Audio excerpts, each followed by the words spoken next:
Education Foundation. And thanks, welcome back. Our next panel is called Innovation.Gov, the future of better, faster, cheaper government. Don't go to Innovation.Gov because the URL doesn't exist at the moment, but we thought it'd be a good title for the next panel. I just want to quickly introduce our speakers. We have Matt Lira, who's the Senior Advisor for Majority Leader Kevin McCarthy. Nick Sinai, who's with Insight Venture Partners. He's a partner there, and he's also formerly a Deputy Chief Technology Officer in the White House. And moderating today is Ginny Hunt, who's the Director of Platforms for the U.S. Digital Service. So welcome. Thank you, Ginny. Great. Thanks so much for having us. We're excited to be here. And I think we'll jump right in with what came down to the wire on Friday is the last piece of work that the president signed on his way out of office, the Talent Act. This is something, Matt and Nick, that both of you worked on extensively over the years. So why don't we jump in and let you tell a bit of that story. So Nick, do you want to get started with a bit of the history, and then Matt, you can give behind the scenes of the last few weeks and hours. Sure. I'm happy to do so, and thanks for having me here. So the Presidential Innovation Fellows Program was something that a number of us started in 2012. So this really was then CTO Todd Park, his brainchild, and modeled in part after Code for America and their fellowship program, and working closely with Macon Phillips, with Steve Van Rokel, with Jeff Zients, and a number of agencies as part of an innovation cohort. And the idea is simple. How can we bring talented entrepreneurs and technologists in for a short-term tour of duty, pair them with innovators inside an agency, and get important things done for the American people? And so we started with a small class of under 20 Presidential Innovation Fellows in 2012, and the thing grew and grew very successfully, and Presidential Innovation Fellows have gone on to do all kinds of things from liberating health data via the Blue Button. They've helped during Hurricane Sandy. They have saved a lot of money and on a bunch of projects. President Obama signed an executive order to help formalize. And very recently, it looks like President Obama signed bipartisan legislation. And so the real fun story is in the last few weeks. And maybe, Matt, you want to talk about that? Yeah, and first of all, thanks for having me. This is a community of which I've been proud to have been a part of and have learned a great deal of from over the last several years. And in many ways, this act, while not the most substantial piece of legislation to ever pass Congress, is the perfect symbol of the power of the technology community to impact policy across the board. You're all familiar with the overall political climate that we live in, and that the relationship at times between the administration and the last administration at Capitol Hill wasn't always as in sync as maybe others would have hoped. But nonetheless, this was, again, a symbol of areas where that agreement did exist. And it's all around innovation. So, the PIV program has been, I think, a remarkable success.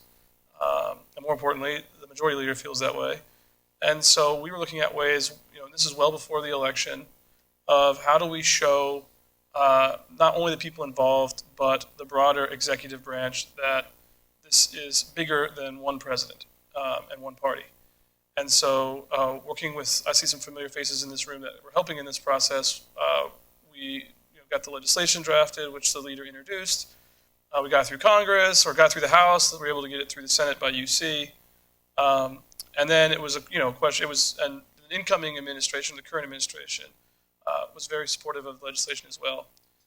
But I thought, and I don't think a lot of people felt that it would be a powerful symbol if Barack Obama could sign this legislation, again, to emphasize just how widespread that support is for things, not just the PIV program, but things like it that bring innovation into government.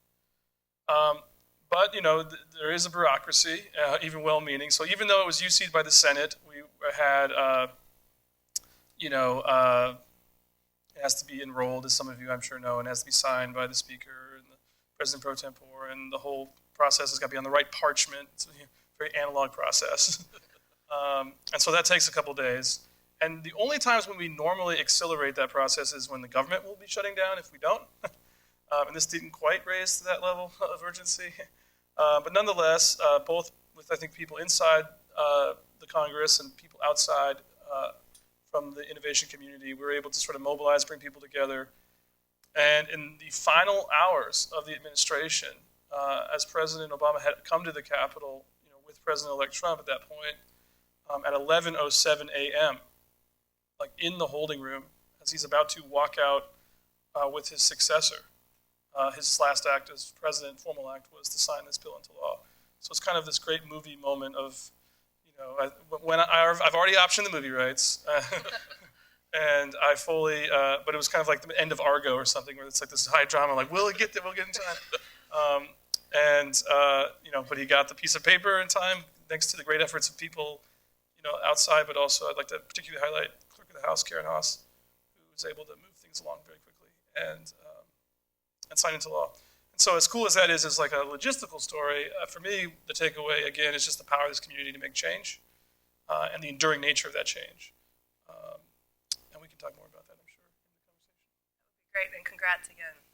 Congrats to everybody who was involved. Everyone who worked on that. So taking a step back more broadly, if you look back at the past few years before we start to look forward to the next few years and reflect on what's worked or lessons learned, and where you've seen particularly sort of across the aisle and across branches of government how the innovation agenda has been able to move ahead and accelerate, what have you sort of taken away from that we should learn from? Yeah, so some of you may be familiar, Leader McCarthy and Chief Deputy Whip Patrick McHenry, about mid last year, started something called the Innovation Initiative, which is kind of, this cheeky DC names, but essentially it was like, how can we find consensus-based, but yet high-impact pieces of legislation that do two things primarily. One is bring innovation into government, and two is foster more innovation in the private marketplace. And in roughly 6 legislative months, and as you know, the House calendar wasn't exactly, we weren't in every day during that 6 months. We passed 35 bills, 2 of which became law outright. Several others became, the provisions of which became law through other pieces of legislation. And the average for those 35 bills was 380 votes out of the House. So, and these were all, whether it's more focused things like talent, but also maybe higher impact things like helping to migrate federal infrastructure to cloud-based infrastructure, or doing things for angel investors from the HALOS Act, or some of you may have worked on ECPA, our email privacy reform, which we got through the House, and I know this year we're optimistic about with the Senate. So there was, but the culture that's being built involves, as much as it involves the leadership of my boss and making sure those bills come to the floor, it also involves the committee chairman but also the ranking members is the point I'd like to stress. In the floor debate about talent, which again is kind of the symbol, my boss spoke and Will Hurd spoke, who, if you're not familiar with him, I would get to know him in his office. They're incredible allies for innovation in government. But also Steny Hoyer spoke, and several members from the other side of the aisle. So it's a unique opportunity. The current political climate. The partisan divides that exist in our dialogue and culture. But it's not just talent. I mean, again, 35 bills last year passed in the House in 6 months. We've already passed 7 this January alone, and we have pretty aggressive plans to move on high impact but consensus-based bills throughout this session. That's fantastic. And Nick, if you were to look on the executive branch side over the past few years at what's been accelerated and what's been accomplished, what stood out to you in terms of the agenda? There's so much. And I had the great privilege of working for President Obama, and underneath him, Anish Chopra, Todd Park, and Megan Smith, all 3 fantastic and charismatic CTOs, and so I'm eager to see a CTO in the new administration. One of the things that Megan Smith talks about is the importance of having tech people in the room, and that's true in tech policy. I know this is mostly a tech policy crowd, and that's where I got my start at the FCC with the National Broadband Plan, but it's also true in service delivery, and it's no longer okay to admit that you don't know anything about tech or just say the IT guys and gals will fix that. And we saw what happened with healthcare.gov. And so you really see with Presidential Innovation Fellows, the U.S. Digital Service, 18F, the Defense Innovation Unit, Experimental, the Health and Human Services Innovation Lab. You see a bunch of really interesting innovation and digital service delivery units that are changing how the federal government delivers services to the American people in profound ways. And so I'm just so fired up about the work there. There's a couple hundred people in the U.S. Digital Service between the White House and the 8 agency teams. There's a couple hundred people in the Tech Transformation 18F, which is a service inside the General Service Administration. And you just look to something like vets.gov, right? Before, veterans had over 1,000 websites to navigate. You had to have a special browser plugin to be able to actually get benefits online. And thanks to Marina Martin, the outgoing CTO, and the VA Digital Service team that she's built there, just about everyone is a term appointee, and so not a political, and so they'll all stick around. They took the applications from, I think it's 60 to 500. So those are real veterans getting health care every day. And so I'm just tremendously optimistic about the opportunity to continue to reform government. We spend almost $90 billion a year in federal IT, and most of it is underperforming and is really not user-centric. I think a lot of these efforts focus on, let's actually bring human-centered design, let's actually understand the user, let's bring the best practices of Silicon Valley, of New York, of Boston, of Austin, Texas. Let's bring these best practices of the tech industry, and that means, let's move to the cloud, let's use modern security, let's be rigorously user-focused. So the last thing that we want to be doing is speccing something out for years and years and years, and then procuring for years and years, and then building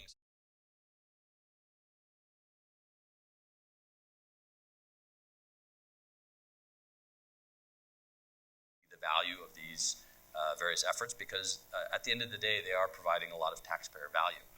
They can point to a bunch of projects where they've saved many tens of millions of dollars and taken something that wasn't working and replaced it at a fraction of the cost with either something that they built or something that they bought from the tech industry. That's great. And looking at how much progress that's been made and how much is happening already and the growth that's occurring, from your perspective, both on the congressional side and with the new administration, how do you think that both sides can leverage the progress that's been made, and what would you put at the top of the agenda as advice for the next administration in the current? I guess I'll go first. They're going to listen to you. Well, we'll listen to you too, three. But I think that they have a tremendous opportunity, not only because of this sort of collaborative bipartisan political culture that exists to drive policy outcomes through the political or through the legislative process, but frankly because of the infrastructure that has been built over the last several years. Things like, obviously, the digital service programs, these innovation centers that are massively effective and have attracted incredible high-level people, but also leveraging, making rules changes and finding ways to leverage private sector talent more efficiently, more effectively. When you think about where we are today in terms of capability versus where the executive branch was 8 years ago, because of the work of folks like to my right and many others, the administration has got the foundation built, I think, for a modern government. The concrete's been laid and the steel bars or whatever have been put in place. And I think they have the opportunity to kind of build a modern government on that foundation. The optimistic thing, I think, for me to say from my vantage point on the Hill is, again, it is difficult to exaggerate the depth of support that exists at the member level for programs like this, both from a policy perspective and from a program perspective, just because the results are there. And whether you're coming at it from the perspective that you want to just improve the quality of public services, or you're coming at it from the perspective that you're trying to save taxpayer money, this essentially does both most of the time. And so, it creates a tremendous opportunity for the new administration to leverage that and deliver some amazing outcomes. I mean, the truth is, I guess it's frankly inspiring when you see the people and I see some of the faces in this room, who are working on these issues. I mean, the current acting director of the USDS is Matt Cutts, who was former head of the spam team at one of the largest tech companies in the world. And he's not political, but he has, the government doesn't provide stock options. And, yet he is willing to come in and make the process work better. And not just come in and make it work better for, he and his incredible team, but make the whole process work better for, obviously, the citizen, but also for the tech community at large, to be able to make the government look more like what we see in the private marketplace,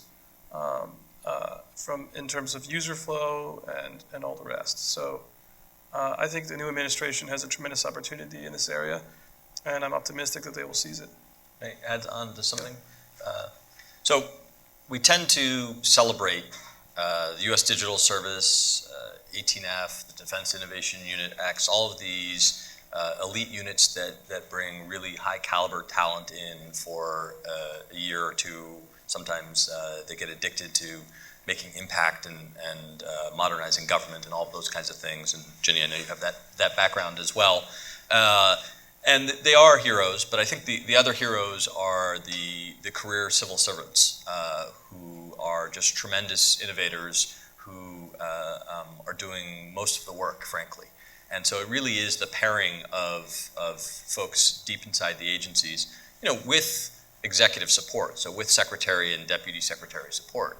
That absolutely has been critical to the successes that all of these units have had.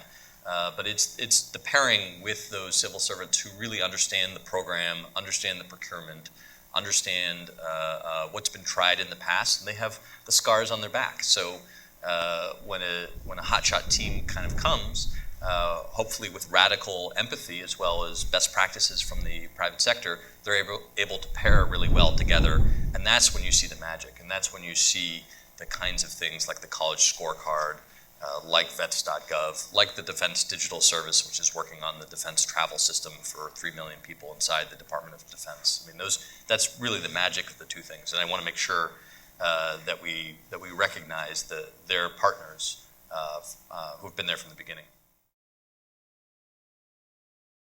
Things we got right, and there's clearly some things that we tried and failed on, and so I would encourage the new administration to listen to the folks that are sticking around. And the good news is, in the innovation teams, the digital service teams, in a number of places across the administration, folks are sticking around because most of them are not political appointees. And so I really do hope that the new administration seizes this, and of course they're going to focus on taxpayer value, and that's something that we were focused on as well. We just didn't use that term, but a modern, effective, efficient government that delivers on its promise using best practices of the tech sector. It's like, how could you be against that? And I think that's why we come from different sides of the aisle, but we work so well together. So I'd like to have one other piece of advice, I guess, both to the incoming team and to this room. We are in, it's maybe self-evident, but time is finite. As we said, every moment counts. I'm getting a plaque made that says 11:07 a.m. Every minute counts.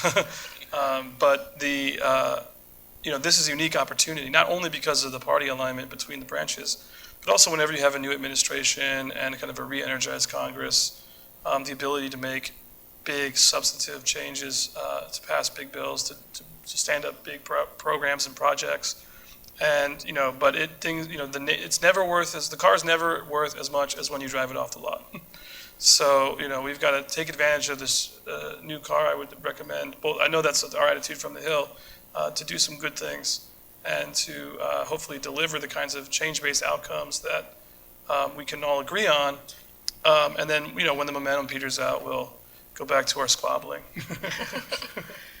So to your point of making every minute matter, we want to be sure that many of you in the room have a chance to do that as well. So if you have questions, we'll begin to open it up for a few questions before we get to the next keynote. So begin to think of those, or if you want to put up your hand, we can begin to ask that.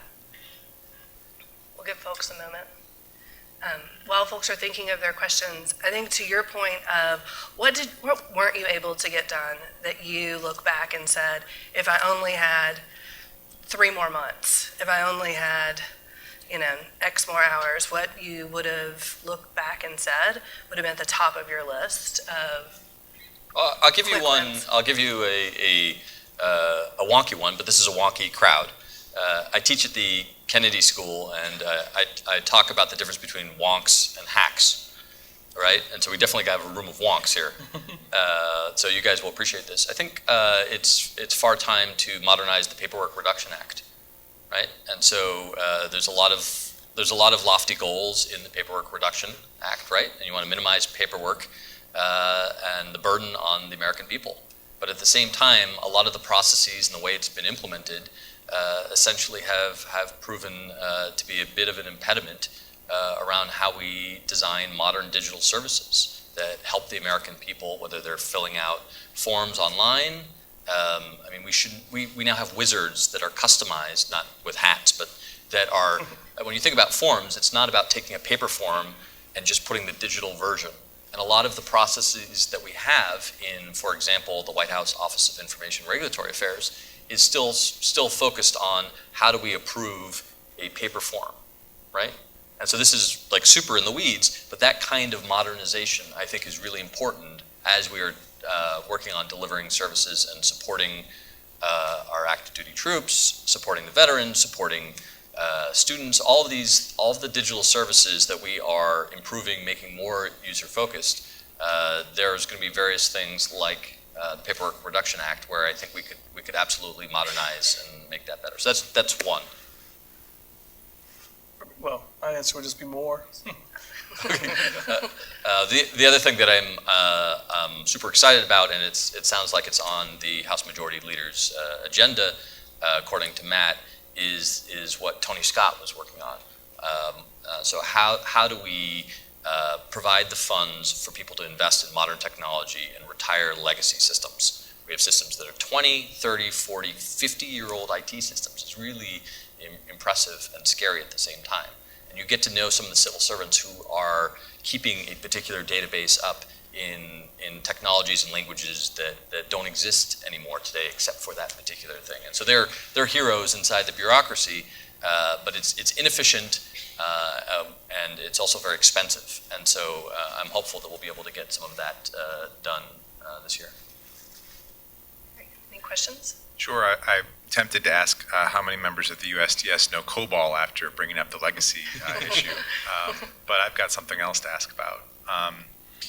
One of the other legacies of the administration, if we're talking about Innovation.Gov, which does not exist as far as I know, is opening up data and code for the American public to use for the purposes of transparency, accountability, participation, and collaboration. And I work at the Sunlight Foundation, so I care about those things.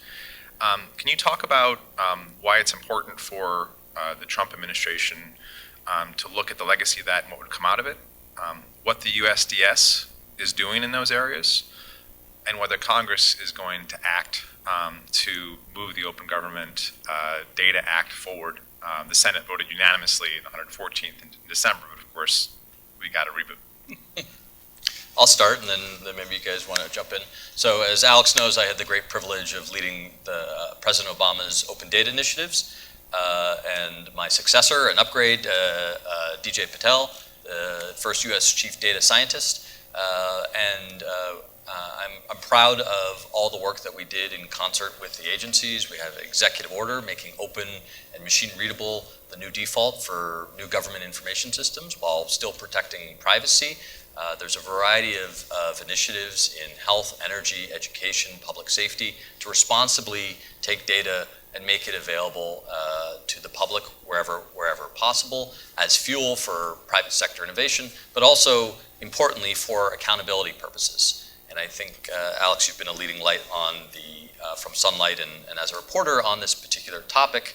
And I'm hopeful the new administration also recognizes the importance of open government data for accountability and performance reasons. And I think this doesn't have to always be about politics, look at the new Vets.Gov dashboard, and you can see all kinds of performance metrics about how we are delivering services to veterans today, right? It used to be less than a majority of veterans could actually access services on their smartphones, on their phones.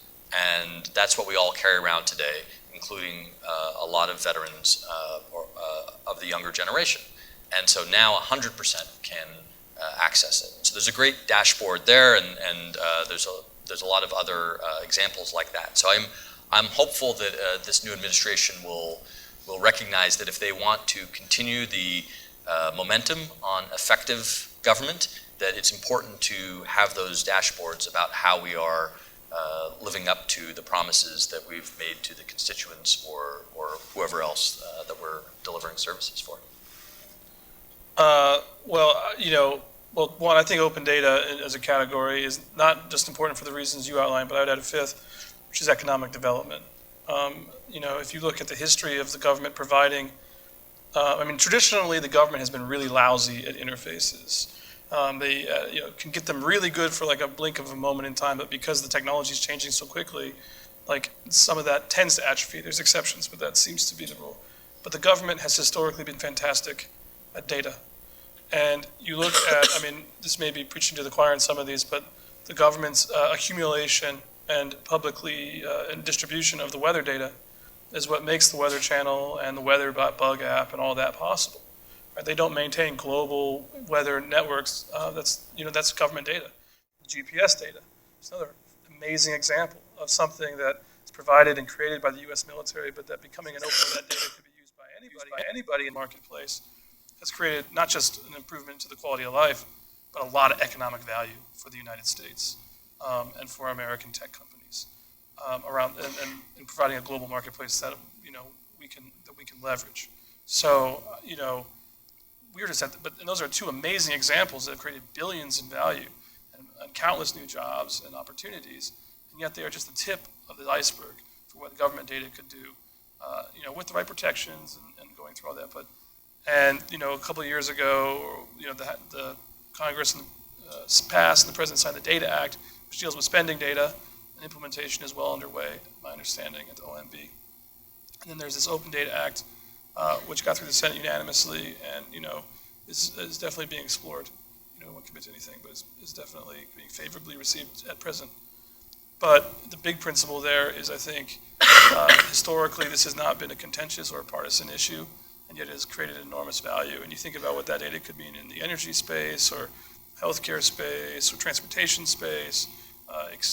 Sky's the limit. There's just a lot of opportunity to provide a more accountable government, a more effective government, but also a lot of economic value for the private sector. The other tail is what you talked about in terms of managing these programs. One of my favorite companies, just on a personal level, is a startup. I won't name them just because, whatever, but they're a startup based in San Mateo, California, and they focus mostly on local governments, and they do spending data dashboards. So you can tell you're talking to maybe that's in the wonk category of things. But what's amazing about these dashboards is that you can cross-tab the information with outcomes. So instead of debating, right now the only metric we have, more or less, that's like a hard number, consistently for everybody, all the time, is did you spend $1 or did you not spend $1? Right? There's other data points out there, but that's kind of like the one, like universal, truly accepted data point. And as a result, that becomes like the fracture point for so much of our public discourse. But yet, if you actually look at what we're arguing about or why we're arguing or debating about something, many times it's an outcome that we all agree on. And so and it's not always the case, but many times it is.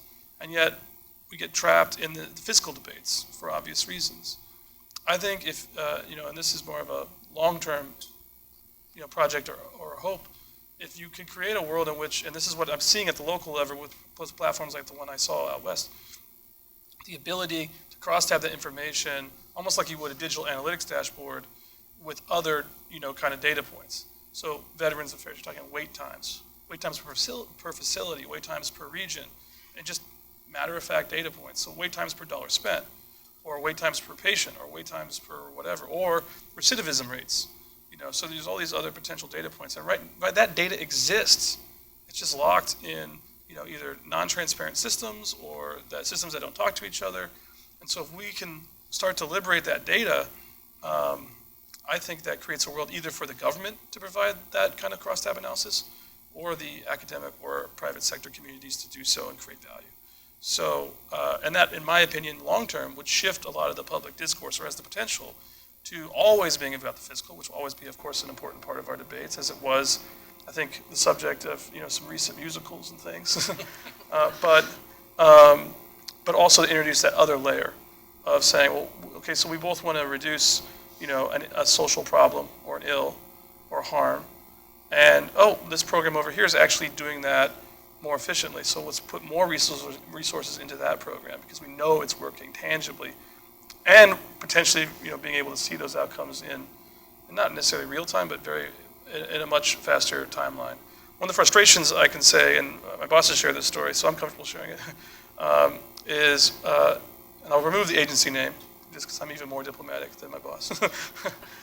But he was meeting with the head of an agency, just kind of a checkup, right? And as you can imagine, if in the position of majority leader, you often get sort of the chef's tour of how things are going. And so he's meeting with the agency head.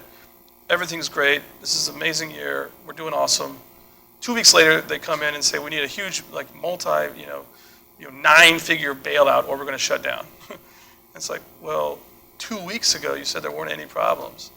And I don't know if that's because the agency head didn't know, or if it's just because they were playing politics, or whatever. But the reality is, you can imagine a world where the public and policymakers have access to some of these real-time dashboards to see not only how money is being spent, but how effectively the outcomes are being delivered. And that all begins with data. So that might be a generational thing in terms of implementation, for all we know, but the foundation of that is going to get this data out there. And the support from the Hill from it has been very strong for the 5 reasons we talked about. I think we'll see it a lot faster. These things, we often think about technology linearly, but it's actually exponentially sometimes. And so I think we will see more real-time data, whether it's on performance or spending, in various pockets of government even this year.